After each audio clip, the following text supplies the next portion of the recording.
Hi and welcome. In this video I'm going to show you how to create a split screen effect using Premiere Pro. Okay, I already added footage in Premiere Pro timeline. This is the example footage that I will use. Select the first footage, go to the effect and type here cropped. Click, drag and drop into the first footage, then show grid, repositioning, left side little bit.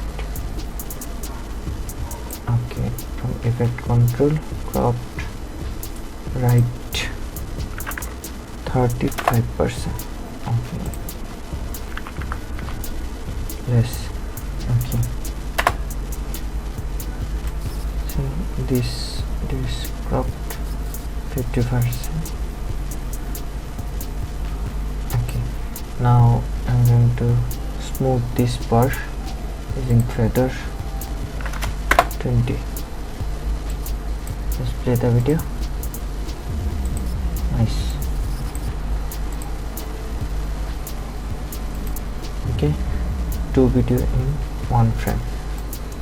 Hope this helpful. Thank you for watching. See you in the next tutorial.